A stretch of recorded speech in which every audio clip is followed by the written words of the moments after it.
about to head out for run number 7. This will be the start of week 3 of the program. It's a bit of a chilly morning today, but we're still here, we're still active, and I'll see you after the run. Couch to 5k week 3, run 1. So this will be run number 7 in total. So yeah, run number 7. So from my last video, I will have completed week 2 of the program, and now I'm moving on to week 3. So let's get into how this run went. So this was the first run in the Couch to 5k program specifically, where I actually felt like I was challenged. I'll go into the breakdown of what the difference in the runs look like in just a second, but the increase was noticeable in terms of how long I was running for in this run particularly. So this will be week 3, run number 1. So this will be my 7th run in total. I really noticed the increase this time around, and when I break down what the run looks like and how it compares to week 2, I will go through all the differences and just explain everything. So one thing I wanted to just say before I dive in is that I went for this run on Wednesday morning, being today. It was a bit chilly, a bit windy and rainy, but I didn't let that stop me from running. I'm not going to let a bit of rain stop me from doing what I set out to do, and I'm going to do regardless of any extenuating circumstances. I'm going to go out there and get after it. And I just wanted to bring up a quote from Eliud Kipchoge, who's a famous marathon runner, and I think this run partly embodies a kind of mentality I had adopted today. And I believe he said, do not become a slave to your emotions. I believe that's what he said. And just that's the mentality is, don't let how you feel on a particular day stop you from doing X, Y, and Z. You should go out there and do it regardless of how you feel. And this sort of comes back into the idea of discipline and showing up on days where you don't feel like it, or maybe on days where outside it's cold, it's windy, it's rainy. There's so many reasons for you to stay inside and be comfortable, but getting out there and doing what you set out to do will get you very far. So let's dive into what the runs look like. So I'll throw 2 screenshots on screen. One will detail out what week 2's running structure looks like, and then one will be the run I did from today, which will be a run from week 3. So if we look at week 2, just to start, so a normal run in week 2 will start off with your normal 5-minute warm-up, which will take place in every single run you do. That will not change at all. And then you go into a run for 90 seconds. You then walk for 2 minutes, and then you repeat that 5 times, and then you finish off with a final run for 90 seconds, and then you cool down for 5 minutes. So in total, you're doing about 9 minutes of running, but you're doing it in blocks of 90 seconds. And if we look over to week 3, what you'll see is that, yeah, the warm-up stays the same. The first run you do for 90 seconds stays the same. And what's different here is you have slightly less time, slightly less walking time. So as you see in week 2, you have 2 minutes to walk as your sort of recovery. In your run in week 3, you only have 90 seconds. That's 30 seconds less. And then what changes from here is that instead of doing a 90-second run, you do a run for 3 minutes. And then you walk for 3 minutes. And then you run for 90 seconds. You then walk for 90 seconds. And then you top that off with a final run for 3 minutes. And then cool down for 5 minutes. So if we just quickly total up what your running time total will be, you'll run for 90 seconds, run for 3 minutes, run for 90 seconds again, and then walk for 3 minutes. So you're running for 90 seconds on 2 occasions, and then you're running for 3 minutes on 2 occasions. So that will be 3 minutes at 3 minutes, which is 6, add 90 seconds and 90 seconds, that will make up another block of 3 minutes, because it will be 3 minutes, 3 minutes, 1.5, 1.5. So in total, you'll be doing 9 minutes of running. But the difference here is that they've slightly chopped and changed the length of time you're going to be running for. So instead of running on 6 different occasions, you'll instead be running for 4 different occasions, but just for a longer amount of time.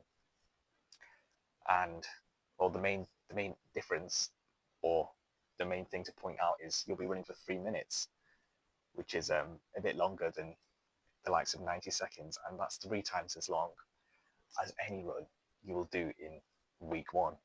So you can start to see that as you progress through the program, the runs start to get a little bit longer, and I really felt that increase today when I ran for 3 minutes for the first time.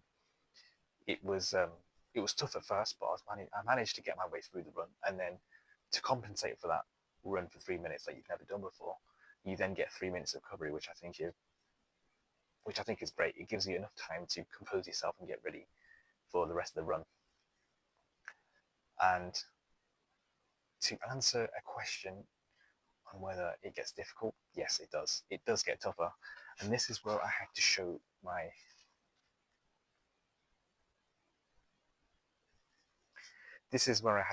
persistence and just keep going.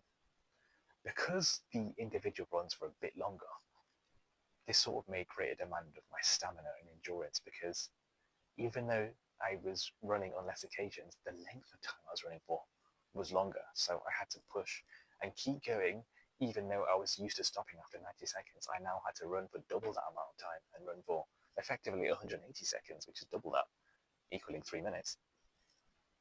And on this run, I felt my legs definitely feeling a little bit heavy towards the end of the run, and a little bit of shin pain. I'm not sure whether or not I'm not sure if it was because I was just tired and fatigued, because the sort of my running structure slightly changed, and the length of time I'm running for has increased, or I'm not sure whether it's down to the fact that my running structure's changed and I'm starting to run for a little bit longer, or maybe I was just very fatigued and just sort of had to coast through the sort of end of the run. I can't quite put my finger on it, but I did mention I had a little bit of shin pain.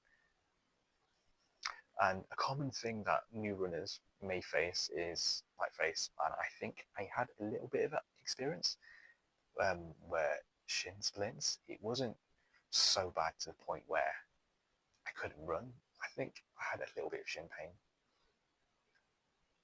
And essentially what shin splints are is when you're starting to run for a little bit longer, your body's demanding more from yourself, and as you start to run, every time your foot hits the ground, the impact of your body weight goes through your foot, and over time this will gradually start to gradually wear on your shins. I believe it's called your tibialis, and the increased load of running for a little bit longer will put excessive sort of stress on your shin, and putting increased load on your shins for a prolonged period of time will result in you getting so-called shin splints. But there are a number of ways that you can address it, and one of the things I do is I do an exercise which stretches out your shins, and what you do is you lean back against the wall, and if I can find like a picture that demonstrates what I'm explaining, I'll try and put it here. You lean your back against the wall, and then you stand on your heels and have your feet a little bit in front of you.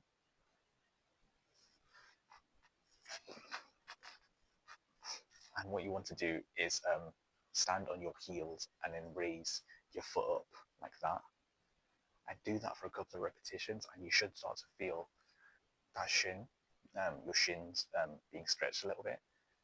And if you do that for, let's say, anywhere from 8 to 12 reps, and repeat that for 3 sets, do this I would say before. I'd say do it before your runs, so you can like warm up your shins and get them ready for the run you're about to do.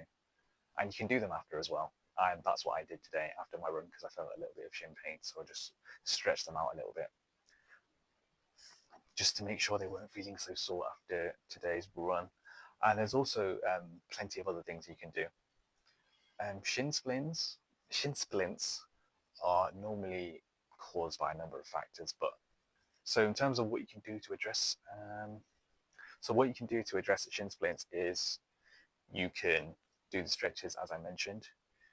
You could maybe look at investing in proper running shoes if you don't have any or haven't bought any as of yet. That could be something you do, or make sure you have shoes that support you and you support your feet when you're running, and make sure you don't feel any unnecessary pains. You should feel light and nimble when you're running. If your shoes are quite blocky or a bit heavy, maybe consider switching them out to something else. And ensure you're stretching before and after your runs, because that can make a drastic impact on how you feel during your runs and how you feel after them as well. One final thing I wanted to touch upon was that I am grateful for the fact that I'm able to go out and go on these runs and be challenged, because it's a sign that I'm getting better, not only as a runner, but as a person. And I'm making small continuous improvements over time, because if we look back to my first run in week 1, I was only running for 60 seconds and then walking for 60 seconds. But if we look at today specifically, I'm running for 3 minutes now, which is 3 times as much. So it's a clear indicator that I'm getting better, which is great to see. And it's also the reason I started in the first place. When I started this program, I wanted to get better at running and sort of get back into the habit of running consistently. And this program is definitely helping me to do that. So yeah, I just wanted to make that point. So I'll throw in a little screenshot from Strava somewhere on the screen, and that'll be that. I will see you in the next run.